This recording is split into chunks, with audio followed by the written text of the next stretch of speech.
역사는 곧 전쟁의 역사라고 해도 과언이 아닐 정도로 인류 역사는 전쟁으로 점철되어 있습니다.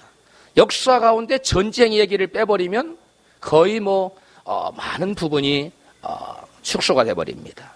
대부분의 전쟁은 나라와 나라 사이에 주권, 즉 국권을 놓고 목숨을 걸고 싸우는 싸움입니다. 전쟁에 이기면 상대방 나라의 국권과 주권을 다 빼앗게 되지요. 그러나 반면에 전쟁에서 지면 어떻게 됩니까? 나라의 주권 빼앗기고 나라를 빼앗기게 되지요. 뿐만 아니라 그 나라의 군주, 옛날의 나라의 임금님, 군주는 물론이고 백성의 생명까지도 다 어떻게 됩니까? 예?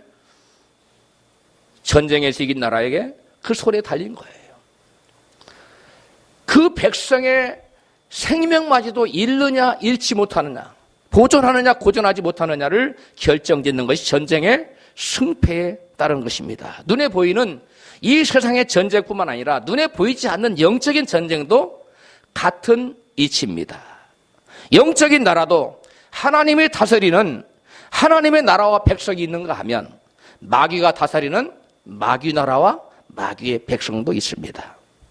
하나님께서는 원래 아담과 하와에게 이 세상을 다스리는 통치권을 부여하셨습니다. 그런데 아담과 하와가 범죄함으로 이 세상을 다스리는 통치권을 빼앗기고 말았어요.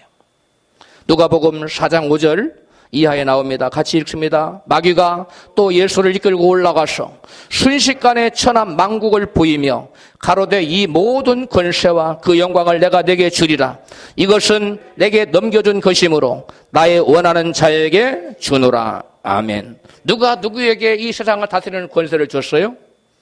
아담과 하와가 바로 마귀에게 속아서 하나님이 부여해 주신 세상을 다스리는 통치권을 그냥 통째로 속아서 빼앗기고 말았어요. 그날 이후로 세상 임금에 권좌하는 세상을 다스리는 통치권 자리에 아담과 하와가 앉아 있어야 되는데 그 자리를 누가 대신 앉게 되었습니까? 바로 마귀가 세상을 다스리는 임금님 보좌에 권좌에 딱 앉게 되었습니다. 그래서 마귀는 아담과 그의 후손들을 자기의 종을 삼아서 계속적으로 죄를 지키게 하고 죽이고 멸망시키는 일을 하고 있습니다. 그래서 죄 때문에 고통을 받고 지옥에 갈 죄인을 구원하시기 위해서 예수님께서는 이 땅에 오신 것입니다. 요한복음 10장 10절에 내가 온 것은 양으로 생명을 얻게 하고 더 풍성히 얻게 하려는 것이라. 아멘. 예수님께서 죄인들을 풀어놓아서 그들에게 생명을 주시고자 이 땅에 오셨다 그랬는데 예수께서 죄인들을 구원해서 생명을 주시려면 우선적으로 해야 될 일이 무엇입니까? 요한 1서 3장 8절은 그것을 말씀하고 있습니다. 하나님의 아들이 나타나신 것은 마귀의 일을 멸하려 하심이니라. 마태복음 12장 29절 시작. 먼저 강한 자를 결박하지 않고서야 어떻게 그 강한 자의 집에 들어가 그 세간을 늑탈하겠느냐. 결박한 후에야 그 집을 늑탈하리라. 아멘. 예수님께서 마귀에게 묶여있는 죄인들에게 생명을 주려면 먼저 사망 권세 잡은 마귀를 결박하여 그를 뭐 해버려야 돼요? 멸해버려야만 된다고 하는 것입니다. 뿐만 아니라 반면에 마귀는 계속 세상 왕노릇을 하기 위해서는 어떻게 해서든 누구를 무너뜨려야만 됩니까? 자기를 결박하고 멸하기 위해서 오신 예수님을 어떻게든 쓰러뜨려야만 되는 겁니다. 따라서 왜냐하면 마귀가 예수님을 쓰러뜨리지 못하면 자기는 어디서 쫓겨납니까? 세상 임금의 보좌에서 왕좌에서 쫓겨날 수밖에 없기 때문에 예수님과 마귀는 운명을 건 한판의 싸움이 전쟁이 있을 수밖에 없는 것입니다. 마귀와 예수님과의 싸움. 마귀는 계속적으로 세상의 임금의 권좌에 앉아서 세상을 호령하고 도적질하고 사람을 죽이고 멸망시키고 자기의 마귀의 백성을 삼아 세상 사람들을 고통을 주고 지옥 끌고 하는 그러한 세상 임금 노릇을 계속하려고 하고 반면에 예수님께서는 그러한 마귀를 결박해서 마귀를 멸해버리고 그 마귀의 손하기 위해서 고통받고 신음하는 죄인들을 하시고자 하는 것이 예수님의 목적인 것입니다. 그래서 예수님의 목적과 마귀의 목적은 근본적으로 상충되기 때문에 예수님과 마귀 사이에는 필연적인 전쟁이 있을 수밖에 없는 것입니다. 예수님과 마귀 사이에 이와 같이 전쟁이 필연적인데 이 전쟁 선포는 누가 먼저 했습니까? 전쟁의 선전포고와 선제 공격은 마귀가 먼저 했습니다. 바로 메시아이신 예수님께서 이 땅에 태어나자마자 곧장 예수님을 죽여 없애버리려고 시도를 했어요. 마태복음 2장 19절입니다. 같이 읽어요. 이에 헤롯이 심히 노하여 사람을 보내어 베들레헴과 그 모든 지경 안에 있는 산의 아래를 2살부터 그 아래로 다 죽이니. 예수님이 태어나자마자 아무것도 모르는 갓난 어린 아이를 그가 메시아인 것을 알고 마귀는 그를 뭐 해버리려고 작정했다고요? 죽여 없애버리려고 헤롯의 마음에 들어가 헤롯의 마음을 주장하여 마귀가 갓 태어난 예수님을 죽여버리려고 2살 아래로 다 죽여버렸어. 그러나 하나님은 지혜 하나님이시 그것을 미리 다 아시고 천사를 보내서 이 예수님의 아버지인 요셉에게 애굽에 가서 피하라. 헤롯이 너를 지금 죽이려 하니 애굽에 가서 피하라 했어요. 애굽으로 피신을 가도록 만들었어요. 이와 같이 하나님의 개입으로 마귀는 아기 예수를 죽이고자 하는 뜻을 결코 이룰 수가 없었습니다. 예수를 죽인 데 실패하자 예수를 무너뜨리고자 하는 마귀가 동원한 새로운 방법이 있어요. 그것이 무엇일까요? 우리가 전쟁할 때 전쟁을 승리로 이끌기 위해서 우리가 주로 적진의 그 무엇을 공격합니까? 보급로. 또 전쟁의 승리하기 위해서는 저쪽에 적진의 가장 핵심적인 전투기지나 또는 가장 중요한 전쟁의 거점을 공격하지 않겠습니까? 마귀도 마찬가지. 마귀도 자기가 예수님과 싸워서 승리하기 위해서 가장 중요한 핵심적인 것을 먼저 공격합니다. 영적 전쟁에서도 승리하려면 적진의 가장 중추적이고 핵심적인 그러한 부위를 공격을 해야만 하는 것입니다. 그렇다면 마귀가 승리하기 위해서 예수님을 노렸던 그것을 보면 오늘날 우리의 신앙에서 가장 중추적인 부분이 가장 신앙에서 중추적인 요소가 무엇인지를 우리는 알 수가 있게 되는 것입니다. 왜? 마귀가 예수님에게 공격했던 부분은 가장 신앙에 있어서 뭐예요? 중요한 부위예요. 영적 전쟁에 있어서 가장 중요한 부위이기 때문에 마귀가 예수님을 공격했다면 그 똑같은 부분을 예수님의 자녀인 저와 여러분에게도 동일하게 공격할 것이기 때문에 그렇습니다. 마귀가 예수님을 영적으로 공격할 때 단 한 방의 치명타로 날려버려서 죽이려고 노렸던 그것이 무엇입니까? 마귀가 예수님을 일거에 쓰러뜨리려고 노렸던 교묘한 노림수 3가지가 오늘 본문에 나타나 있습니다. 마귀의 첫 번째 노림수는 본문 마태복음 4장 2절부터 4절에 나타나 있어요. 같이 읽습니다. 시작. 40일 밤낮으로 금식하신 후에 줄이신지라. 시험하는 자가 예수께 나와서 가로되 네가 만일 하나님의 아들이거든 명하여 이 돌들이 떡덩이가 되게 하라. 예수께서 대답하여 가라사대 기록되었으되 사람이 떡으로만 살 것이 아니요 하나님의 입으로 나오는 모든 말씀으로 살 것이라 하였느니라 하시니 아멘. 예수님을 무너뜨리기 위한 마귀의 최우선적인 노림수는 무엇이었습니까? 이 말씀에서 보면 예수님을 일거에 쓰러뜨리고자 하는 마귀의 우선적인 노림수, 그것이 무엇이었어요? 어떤 거예요? 배고픈 거. 이거는 뭐냐면 따라서 합시다. 그릇된 우선순위. 마귀는 지금 맞는 말이에요. 대답이에요. 마귀는 지금 예수님더러 지금 내가 배가 고프니까 하나님의 아들의 권능으로 돌을 뭘로 만들어 먹어라?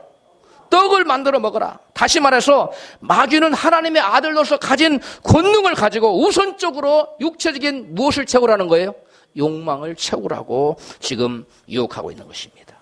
그 무엇보다도 우선적으로 너의 배고픈 육체적인 욕구를 해결하라고 마귀는 지금 유혹하고 있는 거죠. 내가 지금 당장 배가 고픈데 배가 고파 죽겠는데 우선 먹고 살고 봐야 될 것이 아니냐 하고 가장 먼저 하나님의 주신 권능을 가지고 가장 우선적으로 추구하고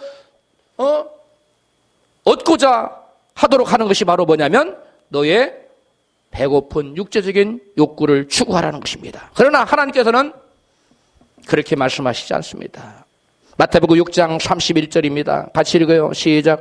그러므로 염려하여 이르기를 무엇을 먹을까, 무엇을 마실까, 무엇을 입을까 하지 말라. 즉 육체적 욕구를 먼저 추구하라고 말씀합니까? 이런 것들을 추구하지 말랍니다. 32절에 시작. 이는 다 이방인들이 구하는 것이라. 그런 것들은 이방인들이 구하는 것, 이방인들이 추구하는 것이라는 거예요. 너희 천부께서 이 모든 것이 너희에게 있어야 할 줄을 아시느니라. 33절 시작. 너희는 먼저 그의 나라와 그의 의를 구하라. 그리하면 이 모든 것을 너희에게 더하시리라. 하나님의 뜻은 먼저 그의 나라와 그의 의를 구하는 것이라는 뜻입니다. 그런데 마귀는 그의 나라와 그의 의, 즉 하나님의 뜻을 먼저 구하기보다는 먼저 무엇을 구하라고요? 육체적인 배고픔, 육체의 욕망을 우선적으로 추구하라고 잘못된 우선순위로 살아가도록 마귀는 유혹을 하고 제안하고 있습니다. 굉장히 예수님을 이해하는 것 같죠. 지금 배고픈데 똥 만들어 먹으라 얼마나 좋은 말이에요. 그럴싸해 보입니다. 그러나 그것은 예수님을 살리는 것이 아니라 뭐 하는 것입니까? 죽이는 것입니다. 예수님을 유혹하는 것입니다. 여러분, 먼저 먹을 것을 구하지 말고 하나님께서 먼저 무엇을 구하라고요? 그의 나라와 그의 의. 먹고 사는 것을 먼저 구하는 것은 누가 구하는 것이라고요? 이방인들이, 하나님을 모르는 사람, 예수를 믿지 않는 세상 사람들이나 먼저 그 나라와 그의 의에 대신 먼저 먹고 사는 문제, 배고픔의 문제, 경제적인 문제, 이것을 먼저 추구하는 것이 세상 사람들의 가치관이고 세상 사람은 그렇게 살아가는 것이 마땅해요. 그 이방인들이 그렇게 구하는 것이. 그러나 하나님 믿는 하나님의 백성들은 그렇게 살지 말자는 것이. 할렐루야. 그 하나님의 백성들은 먼저 그의 나라와 그 일을 구하는 것이 하나님 원하시는 그 하나의 뜻이에요. 근데 마귀는 그 순서를 뒤바꿔버려요. 하나님의 나라와 하나님의 그건 먼저 구할 것이 아니야. 너는 지금 배가 고프잖아. 그러니까 먼저 무엇을 구하라? 배고픔의 욕구, 육체적인 욕구를 먼저 구하라.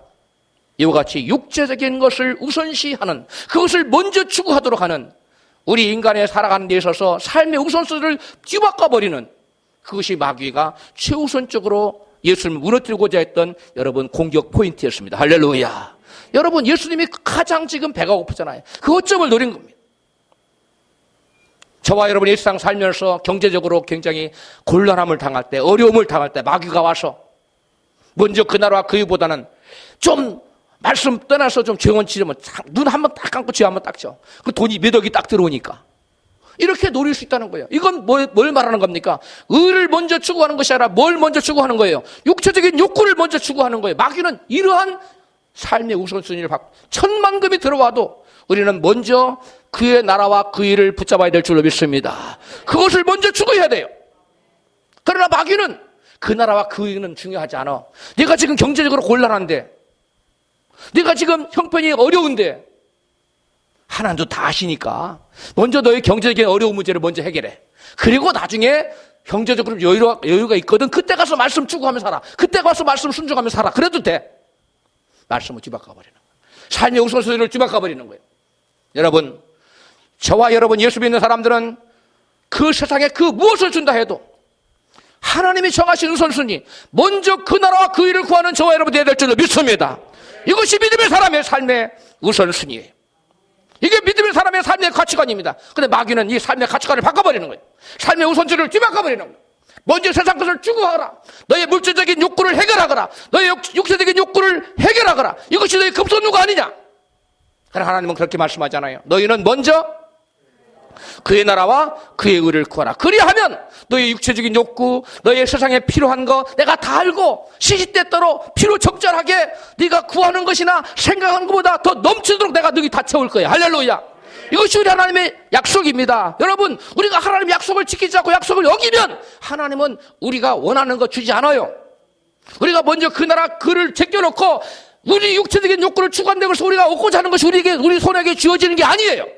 우리가 내가 당장 손에 쥐고 싶은 것을 마다하고 하나님 제가 이게 필요해요. 그러나 주님께서 말씀하시기를 너는 먼저 그 나라와 그 일을 구하라 하셨기 때문에 나 이거 뒤로 포기하고 하나님 말씀부터 붙들래요. 할렐루야. 내가 말씀에 순종할래요. 그리고 내가 하나님 말씀을 따라 살게요. 주일날 아무리 와서 돈을 많이 준다고 해도 나는 먼저 와서 예배 드릴 거예요. 할렐루야. 이와 같이 먼저 그의 나라와 그 일을 구하는 삶.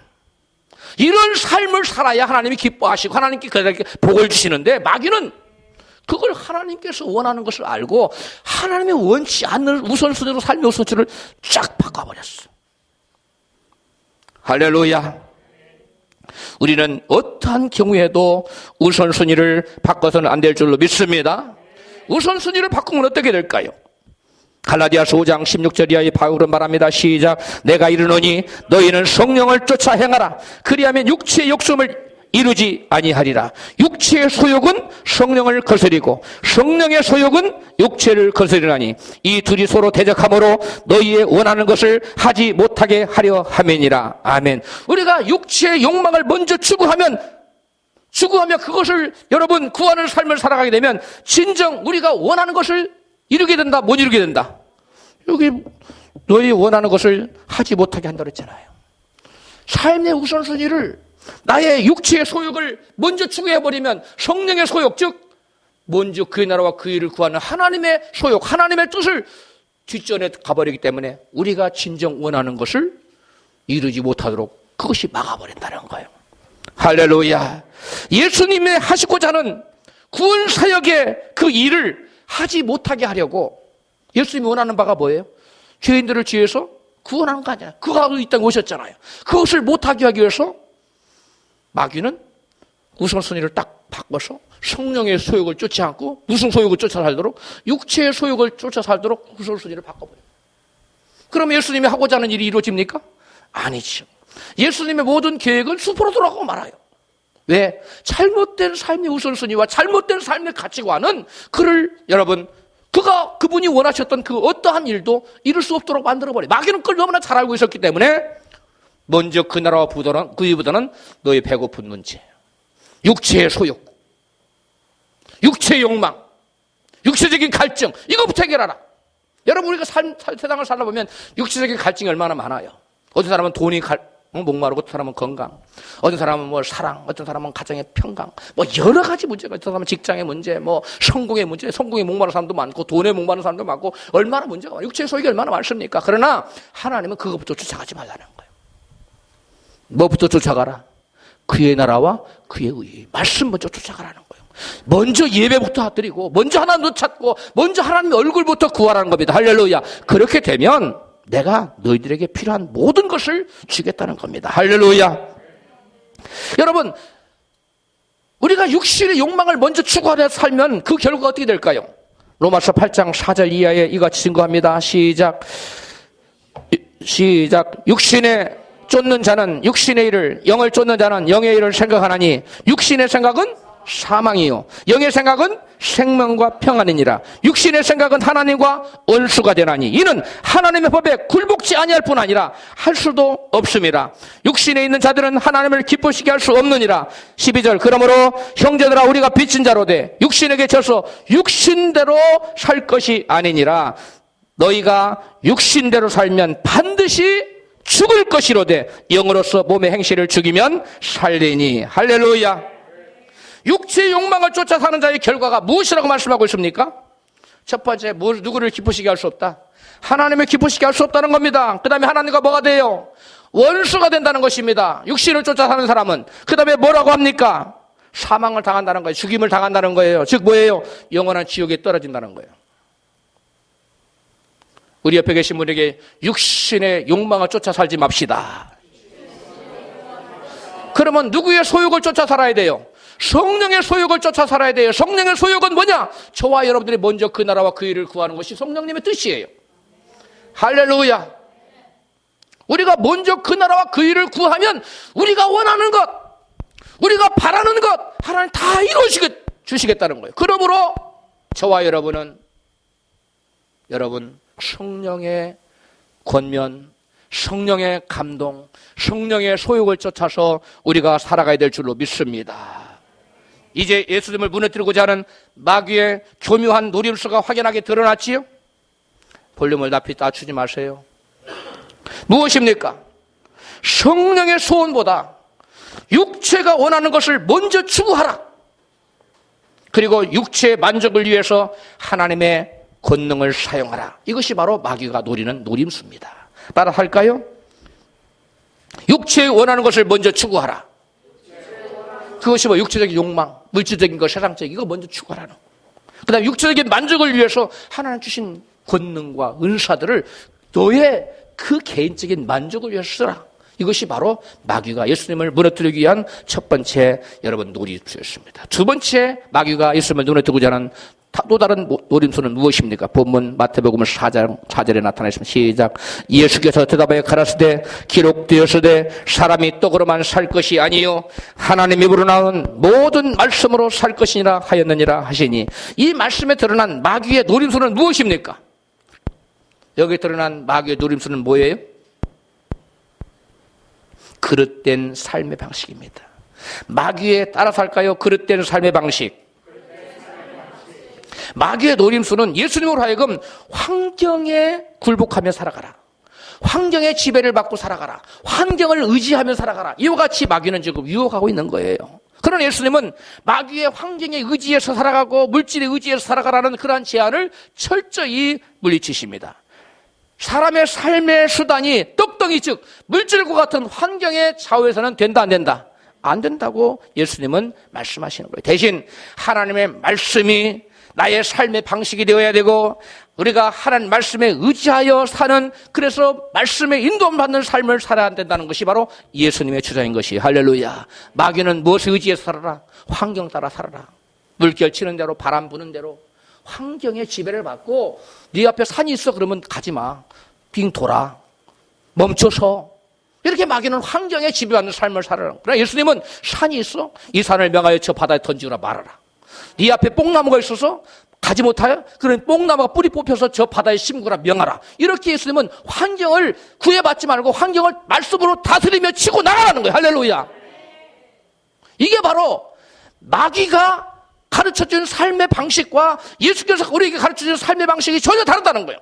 저와 여러분은 환경에 지배받는, 환경을 의지하며 살아가는 마귀가 가르쳐준 삶의 방식을 쫓아야 되겠습니까? 아니면 예수께서 가르쳐준 말씀에 의지하는, 말씀의 인도를 받는 삶의 방식을 쫓아야 되겠습니까?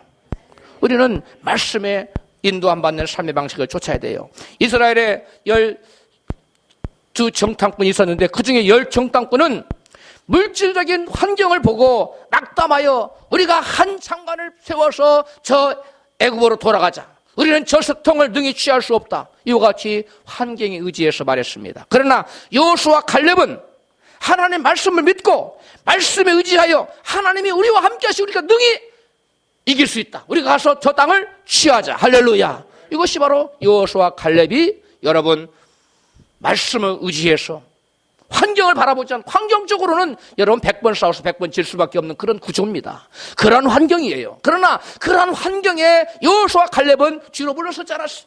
그러나 10 정탐꾼은 뒤로 물러났어. 아이고, 그 성 보니까 크기도 하고 견고하고 초롱성이 있고, 그 군대들은 막 씩씩하고 재련훈련도 잘 돼 있고, 뭐 모든 것이 대보니까 키도 우리보다 2배나 크고, 하나의 절까지 다 재보니까 다 짧네 자기들이. 우리는 스스로 보기에도 뭐 같다? 메뚜기 같다. 우리가 살 길은 한 가지밖에 없다. 한 장관을 세워서 애굽으로 돌아가는 것이다. 이렇게 외치고 여러분 밤새도록 곡하고 하나님을 원망하고 모세를 원망했어. 이것이 여러분 환경 따라 사는 사람들의 모습입니다. 그들의 결과는 어떻게 됐습니까? 그들 중에 단 한 사람도 하나님을 원망하고 환경을 의지하며 살았던 사람 중에 단 한 사람도 가나안 땅, 약속의 땅 들어가지 못하고 전부 다 광야에서 엎드려 죽었다고 성경 기록하고 있어요. 우리 모두 환경 따라 사지 맙시다. 환경을 의지하지 말고 삽시다. 우리가 믿고 의지해야 될 것은 오직 하나, 무엇입니까? 말씀이에요. 할렐루야. 어떠한 문제를 만져도 낙심하지 말고 예수님처럼 말씀 붙들고 마귀를 대적하고, 마귀가 우리 와서 귀 속으로 쏘글쏘글 댈 때 너는 틀렸어, 이제 안 돼, 너는 끝장이야, 넌 별 볼 일 없는 인생이야, 그렇게 말할지라도 그 말에 우리는 주눅들지 말고 말씀으로 사탄아 물러가라, 너는 나를 넘어지게 하는 자로다. 할렐루야. 사탄을 물리치고 말씀을 부여잡고 앞으로 전진하고 또 전진하는 저와 여러분이 되어야 될 줄로 믿습니다. 여러분, 베드로와 그의 동료들이 밤이 맞도록 게네사렛 호숫가에서 그물을 내렸어요. 뭘 잡으려고? 물고기 잡으려고 내렸는데 그날따라 단 한 마리의 고기도 잡지 못했어요. 밤이 맞도록 내렸는데, 그래도 한 마리라도 좀 몇 마리라도 잡아가야 부인 집에 들어갈 때 여보 고기 몇 마리 잡아왔어. 오늘 좀 조금밖에 못 잡았는 걸 뭐 이렇게라도 할 건데 한 마리도 못 잡았어. 얼마나 난감했겠어요. 밤이 맞도록 그물을 내리고 또 날이 새버렸어. 여러분, 그 허탈한 가운데 예수님이 찾아오셨어요. 예수님 말씀을 증거하는 말씀을 들었어요. 베드로가 은혜를 받았습니다. 은혜를 받고 나서 베드로가 그동안 환경에 의지하며 살았던 그의 삶의 방식을 회개하여 말씀에 의지하는 삶의 방식으로 바뀌고 말았습니다. 할렐루야. 그것이 누가복음 5장 4절 이하에 나타나요. 시작. 말씀을 마치시고 시몬에게 이르시되 깊은 데로 가서 그물을 내려 고기를 잡으라. 시몬이 대답하여 가로되 선생이여 우리들이 밤이 맞도록 수고를 하였으되 얻은 것이 없지만은 말씀에 의지하여 내가 그물을 내리리다 하고 그리한즉 고기를 애운 것이 심이 많아 그물이 찢어지는지라. 이에 다른 데에 있는 동무들을 손짓하여 와서 도와달라 하니 저희가 와서 2배에 가득 채움에 잠기게 되었더라. 할렐루야. 여러분, 깊은 곳에 가서 그물을 내리라는 주님 말씀을 듣고 자기 이성으로는 맞지 않습니다. 자기 경험적으로 말도 안 돼요. 그 고기 잡는 그 어떠한 과거의 경험으로 비춰봤을 때 그곳에서 고기 잡는 일로 잔뼈가 굵은 베드로의 그 머릿속으로는 도저히 이해가 안 되는 깊은 곳에 가서 그것도 대낮에 그물을 내리라는 게 말도 안 됐지만 무엇에 의지하여? 말씀에 의지하여. 말씀에 의지하여 내가 그물을 내린다 하고 그물을 내렸더니 상상할 수도 없었던 고기가 막 그 그물 속으로 들어왔어요. 할렐루야. 고기들이 막 우리 어서 가자. 예수님이 내린 예수님 말씀에 순종해서 베드로가 그물을 내리고 그거 다 펴줘야 된다. 고기가 막 상이라고 몰려든 것 같아요. 할렐루야. 저와 여러분이 하나님 말씀에 순종하여 말씀에 의지하여 그물을 내리면 여러분 천지 만물이 하나님 말씀에 순종하여 저와 여러분을 일을 도와주십니다. 하나님 그걸 다 부리시는 권세가 있어요. 참새 한 마리도 그냥 떨어지지 않아요. 제가 옛말에 한번 설교했죠. 처음에서 그 난파를 당해서 뱃속에서 공군 그 대인가 이제는 죽었구나 7일 동안 금식하고 이제 하나님 나를 데려가 주세요. 마지막 임종립을 세우고 났는데 머릿속에 뭐가 왔다고? 갈매기가 와서 딱 앉았고 가라 그래도 안 가 얘가. 그래서 그거 잡아먹고 그것을 잡아먹는 뒤에가 성령께서 내장은 낚싯밥으로 삼아라. 그 내장을 낚시를 해가지고 그 회를 계속 먹고서 있다가 여러분 지나가는 군함이 발견하고 구출됐다는 거 아닙니까? 다 잊어먹으셨어요? 여러분 그 갈매기가 그 많은 갈매기 중에 한 마리가 하나님의 감동을 입은 거예요. 그까지 날아온 거예요. 나도 한번 모험을 하리라. 그까지 모험을 했는데 큼짝이 바다니까 쉬지도 다 갔는데 이제 머리 안고 나니까 돌아올 힘이 있어요 없어요? 없어요. 자신이 없으니까 못 간 거예요. 가라고 해도. 그래서 그 사람을 살리는 먹이가 된 거예요. 여러분 이게 하나님의 섭리라는 겁니다. 이게 하나님의 주권이라는 거예요. 우리는 내가 뭘 잘하면 될 것 같아요. 그렇지 않습니다. 사람이 아침에 일하고 밤에 늦게 누울지라도 여호와께 성을 세우지 않냐면 세우는 자의 수고가 헛되고 파수꾼의 경성함이 허사로다. 할렐루야. 내 힘으로 사는 거 아니에요. 내 힘으로 사는 사람은 어려운 환경을 만나면 낙담해요. 그러나 내 힘으로 살지 않고 말씀을 의지해서 믿음으로 사는 사람은 어떠한 환경에도 낙심하거나 좌절하거나 뒤로 물러가지 않아요. 말씀을 의지해서 사는 저와 여러분 되시기를 주로 축복합니다. 여러분 무엇을 먹을까? 무엇을 마실까? 무엇을 입을까? 이렇게 환경의 지배를 받으며 사는 사람은 환경에 의지해서 사는 사람은 이방인의 삶의 방식을 가지고 사는 사람이에요. 하나님 미워하시고 하나님은 그와 함께 하시지 않아요. 이방인의 삶의 방식이 아닌 하나님의 삶의 방식을 붙들고 살아가는 저와 여러분 되시기를 주여 여러분 축복합니다. 할렐루야. 여러분 세상 사람들의 먼저 여러분 환경을 의지하고 먼저 환경 바라보고 환경 때문에 낙심하고 좌절하는 사람은 그 끝은 여러분 실패밖에 없어요. 그러나 환경이 아무리 어렵더라도 환경이 아무리 낙담적인 환경이다 할지라도 말씀을 의지해서 사는 사람은 처음엔 힘들어. 처음엔 안 될 것 같아. 이게 돼가지고 뭐가 되겠느냐 싶어. 그러나 처음 미약할지라도 나중은 힘이 창백해진 역사가 나타날 줄을 믿습니다. 환경 의지하지 마세요. 말씀 의지하시기를 주로 축복합니다. 마귀는 그런데 오늘날도 예수님을 말씀 의지하지 말고 환경 의지하며 살아가라고 유혹했던 그 마귀는 지금도 우리에게 와서 동일하게 우리를 유혹해요. 말씀 의지하지 말고 뭘 의지하며 살아라? 환경 의지하며 살아라. 환경을 의지하며 살아라. 우리는 환경 의지하고 살면 망합니다. 망하지 않고 흥하려거든, 성공하려고, 실패하지 않고 성공하려거든, 우리는 환경 붙잡지 말고 환경 의지하지 말고 말씀 붙들고 말씀 따라 살아가는 저와 여러분 되어야 될 줄로 믿습니다. 이제 마귀의 예수를 문에 들고 자는 또 다른 노림수를 살펴보겠습니다. 본문 마태복음 5장 5절로 7절이에요. 시작. 이 마귀가 예수를 거룩한 성으로 데려다가 성전 꼭대기에 세우고 가로되 네가 만일 하나님의 아들이거든 뛰어내리라. 기록하였으되 저가 너를 위하여 그 사자들을 명하시리니 저희가 손으로 너를 받들어 발이 돌에 부딪히지 않게 하리라 하였느니라. 예수께서 이르시되 또 기록되었으되 주 너희 하나님을 시험치 말라 하였느니라 하신대. 아멘. 하나님의 아들이 성전 꼭대기에서 뛰어내리는 것이 왜 하나님을 시험하는 죄가 됩니까? 하나님의 아들이 하나님의 아들인데 하늘에 성전 꼭대기에 막 보는 짠짠짠 탁 뛰어내리면 얼마나 못 잊고 막 그럴싸해요. 그런데 성경은 예수님은 뭐라고 반발합니까? 주 너희 하나님을 시험하지 말아라. 그렇게 하는 것은 하나님을 시험하는 것이라고 말씀하고 있습니다. 여러분, 성전 꼭대기에서 뛰어내리는 것이 하나님의 시험하는 죄가 되는 이유는, 그것은 하나님의 권능을, 잘 들으세요, 하나님의 영광이 아닌 자신의 영광을 위하여 잘못 사용하는 것이기 때문이에요. 깨달아져서 아멘 합시다.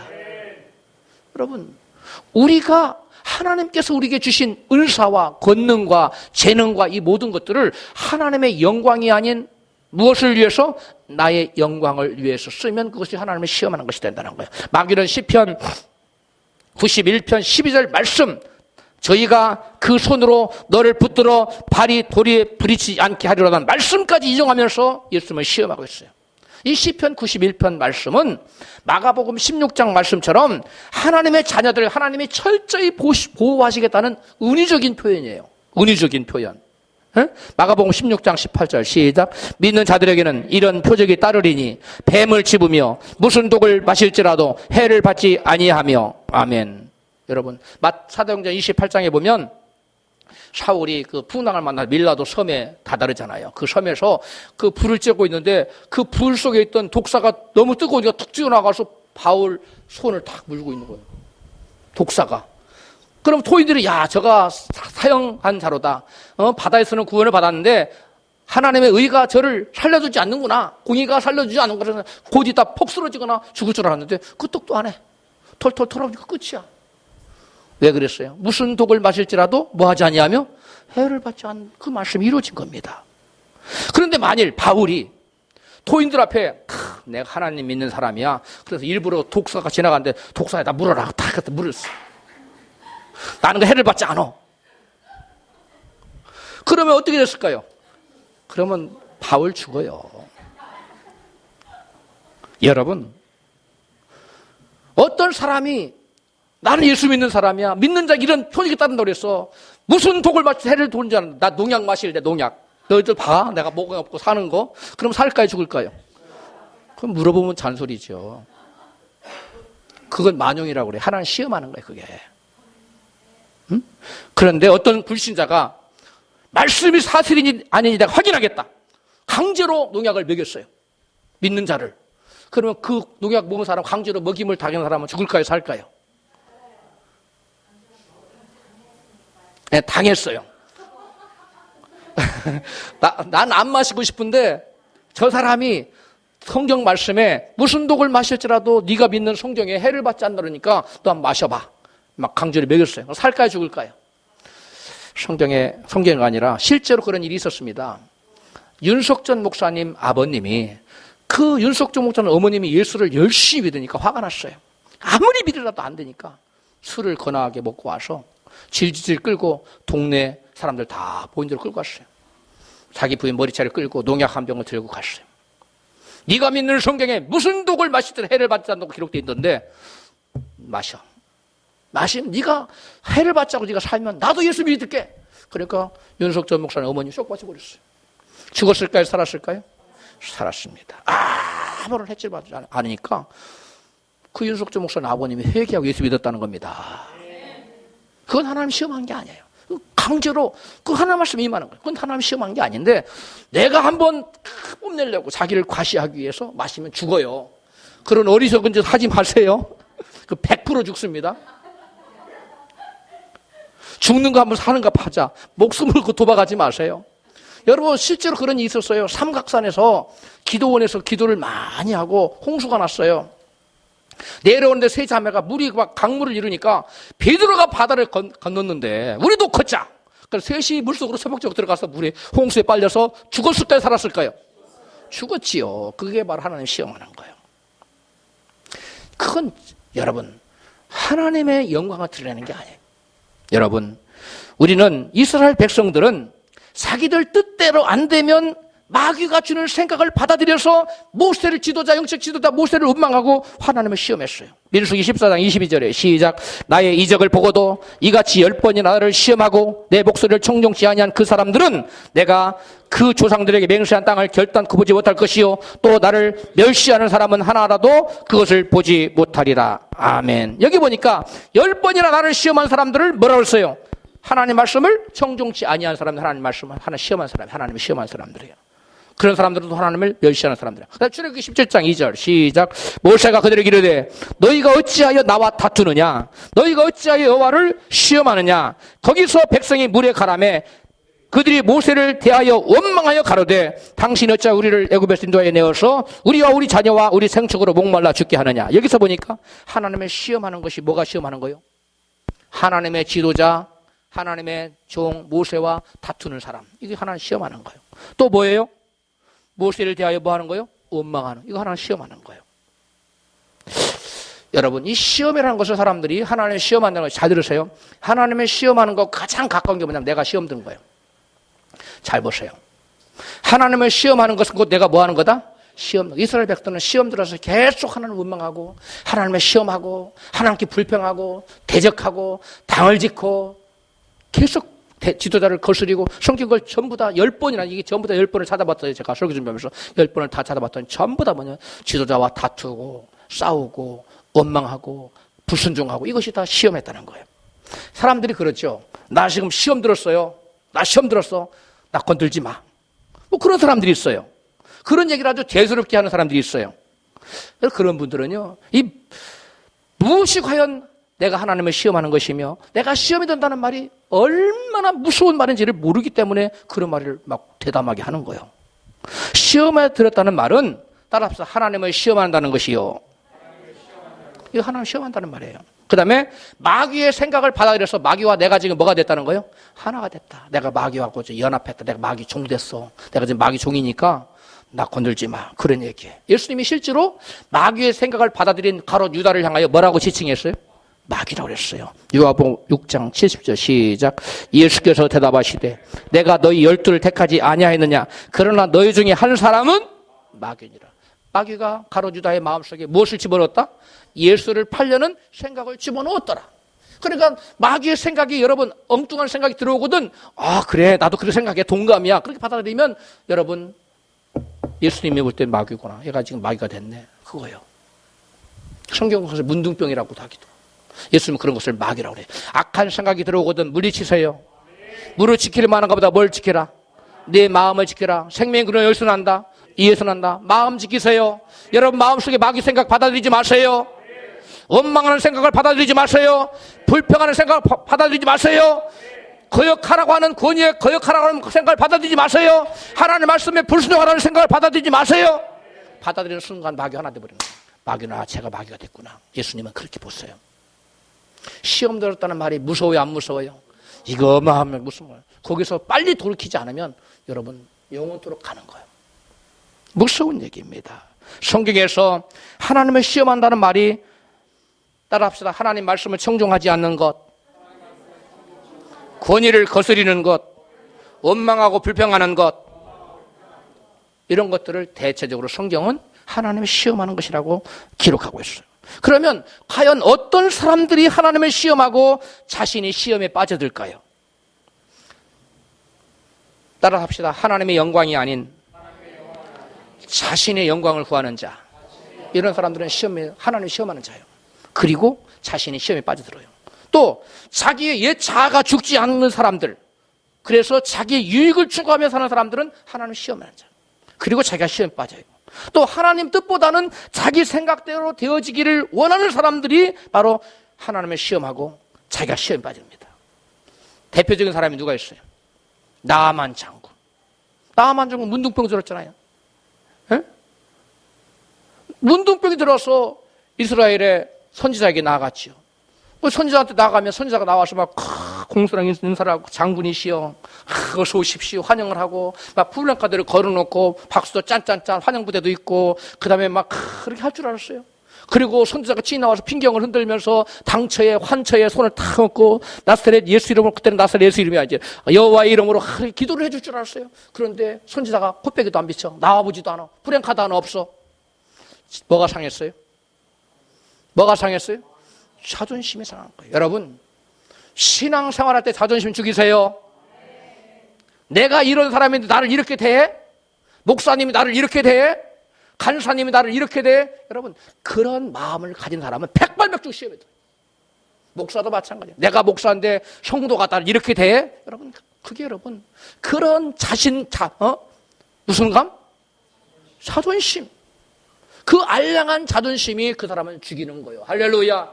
그런 것을 갖고 포기하지, 자기의 자아를 내려놓지 않은 사람, 자기 옛사람을 죽지 않은 사람, 이 사람은 하나님 시험한 자예요. 그 사람 반드시 하나님의 시험하는 자리에 그것 자체가 하나님 시험하는 거예요. 그리고 자기 자신 시험에 빠져버려요. 자기 자신 시험 빠지는 사람 누가 들어온다는 거예요? 마귀가 들어온다는 거예요. 마귀 생각을 받아들인다는 거예요. 너는 대단한 사람이야. 너는 높은 사람이야. 많이 너를 칭찬해야 돼. 무슨 말을 못해요. 말만 하면 얼굴 시커매져 버리네. 말만 하면 불을 뿜어버리네. 여러분, 그게 하나님 시험한 자예요. 여러분, 옛사람을 죽이세요. 옛사람을 죽이지 않으면 결단코 여러분 시험하는 자의 그 유혹에 넘어지지 않을 수가 없어요. 그 사람은 어느 자리에 들어가느냐? 하나님을 시험하는 자리에 들어가요. 그리고 자기의 시험에 들어가요. 그 순간 마귀가 들어갑니다. 여러분, 나만 장군이 그리고 분을 뿜고 돌아갔어요. 그러니까 그의 수하인 사람이 장군이시여. 아니, 선지자께서 이보다 더한 일을 지켜도 요단강에 물에 가서 7번 씻으라 그러면 네 병이 나을 것이다 그랬는데, 아니 내 생각에는 우리 동네 강에 가면 더 맑고 깨끗하고 거기 갔으면 더 잘 낫겠지. 돌아가자 그랬어요. 여러분, 내 생각 버리세요. 자기 생각을 굽히지 않았다면 나만 상관이 어떻게 문둥병으로 죽었지요. 그러나 그 수하의 말을 듣고, 아 그렇구나, 내가 잘못 생각했구나. 그래서 요단강에 가서 순진하게 어린아이처럼 자기를 부인하고 자기의 생각을 꺾고 가서 7번 담궈 나왔더니 그 살이 어린아이처럼 휘어졌다 그랬어요. 할렐루야. 이게 여러분 하나님의 역사를 체험하는 삶이에요. 내 생각을 버리십시다. 나의 의를 버리십시다. 자존심 버리세요. 그래서 예수께서 말씀하신 누구든 나를 쫓고자 하는 자는 뭘 부인하고 자기를 부인하고 내가 이런 사람이라는 생각 버리세요. 내가 권사인데 내가 안수집사인데 나를 안 알아줘? 내가 권사인데 안 알아줘? 내가 나이가 70인데 안 알아줘? 이것들이? 그러면 안 돼요. 내려놓으세요 다. 할렐루야. 겸손해야 돼요. 할렐루야. 겸비한 마음이 없이는 내가 하나님 자리에 올라가서 하나님 시험해요. 그리고 자기가 시험 빠져요. 여러분, 그래서 바울은 뭐라고 했어요? 내가 날마다 나는 뭐 하노라? 죽는다. 내가 죽지 않으면 하나님의 의를 이룰 수가 없어요. 하나님 뜻이 이루어지지 않아요. 내 기분대로 신앙생활하면 안 돼요. 그 사람은 하나님 시험해요. 그리고 자기가 시험에 빠져요. 시험에 든다는 것이 여러분 뭔지를 아세요? 마귀의 생각을 뭐 하는 거예요? 받아들이는 거예요. 마귀와 내가 뭐 되는 거예요? 연합하는 거예요. 하나가 되는 거예요. 그게 시험 드는 거예요. 마귀는 그렇게 해서 예수님을 무너뜨리려고 했던 거예요. 마귀의 계계에 속지 맙시다. 그래 우리가 삽니다. 그 다음에 예수님을 무너뜨리고자 하는 마귀의 최후의 노리는 수가 있었어요. 이게 무엇입니까? 본문 마태복음 4장 8절로 10절에 시작. 마귀가 또 그를 데리고 지극히 높은 산으로 가서 천하 만국과 그 영광을 보여 가로되 만일 내게 엎드려 경배하면 이 모든 것을 내게 주리라. 10절. 이에 예수께서 말씀하시되 사단아 물러가라. 기록되었으되 주 너희 하나님께 경배하고 다만 그를 섬기라 하였느니라. 아멘. 이 마귀 생각에 이 정도면 메시아인 예수도 꼼짝없이 넘어갈 거야 하고 내세운 최후의 카드가 뭐였다고요? 세상 영광을 보여주며 흥정하는 거였어요. 그러면 이 세상 영광이 그만큼 뭐하다는 거예요? 강력한 유혹의 카드가 된다는 거예요. 세상 영광. 성경에 보면 어떤 무리들을 향하여 저들은 하나님의 영광보다 사람의 영광을 더 사랑하였도다, 그런 말이 나와요. 여러분, 마귀는 예수님을 무너뜨리기 위해 세상 영광을 보여주며 하나님보다 무엇을 더 사랑하도록, 세상 영광을 더 사랑하도록 유혹했어요. 다른 말로 하면 마귀는 예수님에게 하나님이 아닌 세상 영광을 위해 우상을 숭배하도록 유혹했던 것입니다. 뭘 얻기 위해서?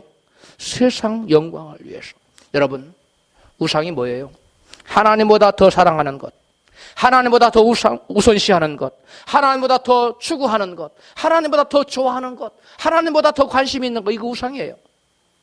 마귀는 예수님도록 예수님, 하나님 생각하는 것보다, 하나님을 예배하는 것보다, 하나님 위한 관심보다 무엇에 대해서?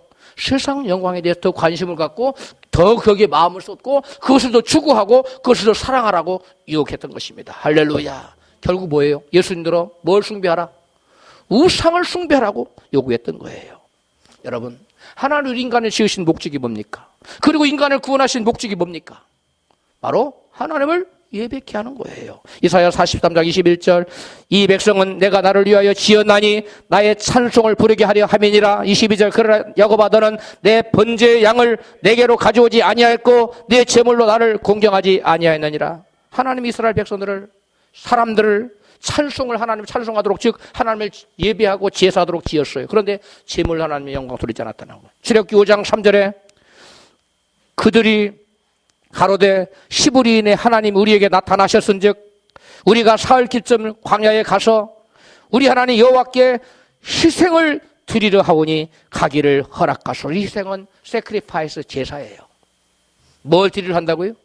희생, 제사 드리러. 즉 오늘날 바로 뭘 드리러? 예배하려고 갈려 우리를 놓아주세요.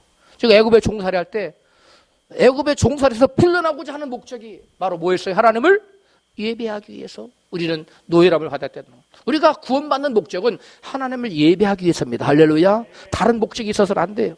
그 다음에 신명기 5장 15절 시작. 너는 기억하라. 내가 애굽 땅에서 종이 되었더니 너희 하나님 여호와가 강한 손과 편팔로 너를 거기서 인도하여 내었나니 그러므로 너희 하나님 여호와가 너를 명하여 안식일을 지키라 하느니라. 아멘. 이스라엘 백성들을 종에서 풀러준 이유가 뭐라고요? 이스라엘 백성을 애굽에서 애굽 종살하고 이스라엘 백성을 불러낸 이유가 뭐라? 인도해낸 이유가 뭐라고요? 너를 명하여 뭘 지키라고? 안식일을 지키라고. 안식일 날 뭐 했어요? 이스라엘 백성들이 하나님께 제사 드렸잖아요. 오늘날 말하면 예배. 하나님이 그 백성을 구원한 목적이 하나님 제사하도록, 하나님을 예배하도록. 할렐루야. 여러분, 예배가 이와 같이 하나님께 우리를 지으신 목적이자 우리를 죄에서 구원하신 목적입니다. 할렐루야. 여러분, 우리 인간의 존재 목적, 하나님 우리 인간을 창조하신 창조 목적, 하나님 우리 인간을 구원하신 구원의 목적이 하나님을 예배하는 것인데 마귀는 그것을 싹 바꿔서 하나님을 예배하는 대신 누구를 숭배하라고? 마귀를 숭배하라고, 우상을 숭배하라고 탁 바꿔버려요. 이것이 여러분 마귀의 여러분 노림수입니다.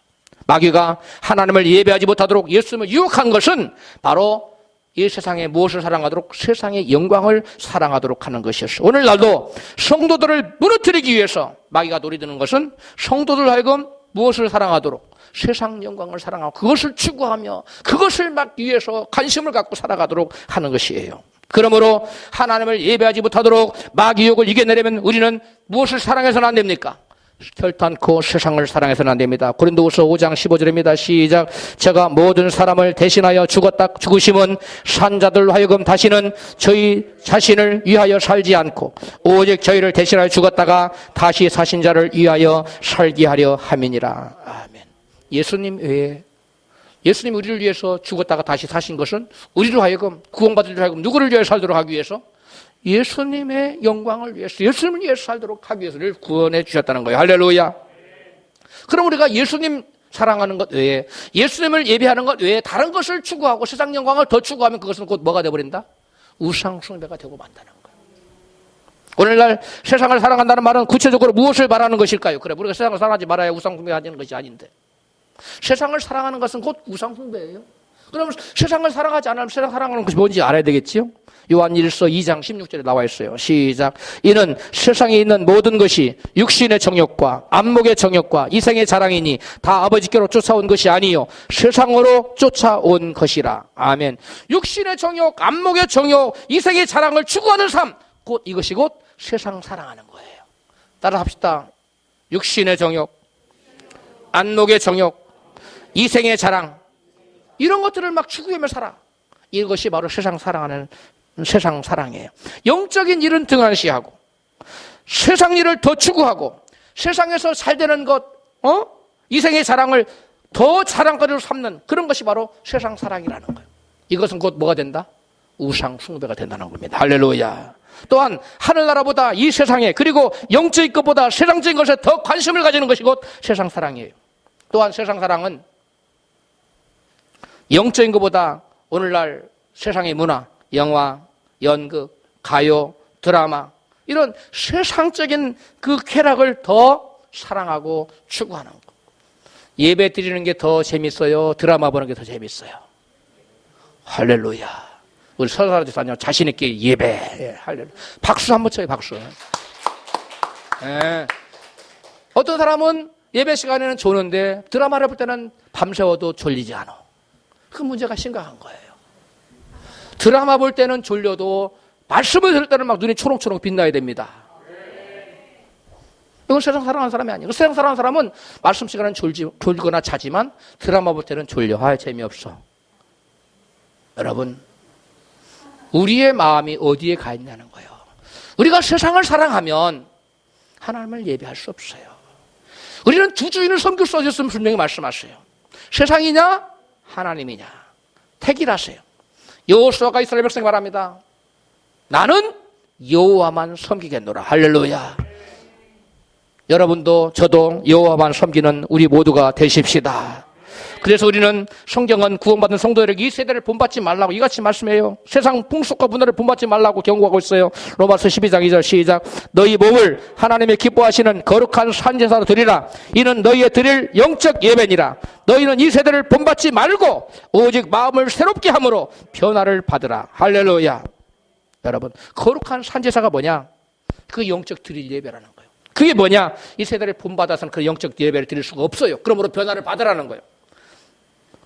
어떻게 해서? 마음을 새롭게. 어떤 마음에서 어떤 마음으로? 드라마에 관심 있고 영화, 연극 뭐 그런 관심 있던 그런 마음의 생각에서 예배, 찬양 드리고 그다음에 셀 모임 교제 풀고 그다음에 또 성경 공부 것에 막 관심을 갖고 하는 거. 이렇게 마음을 변화를 받으라는 거예요. 이것이 하나님 보시기에 무슨 예배다? 영적 예배라는 거예요. 할렐루야. 세상이라는 우상을 섬기지 말고 승리하기 위해 이 세대를 본받지 말고 철저히 변화되시기를 주의 이름으로 축원합니다.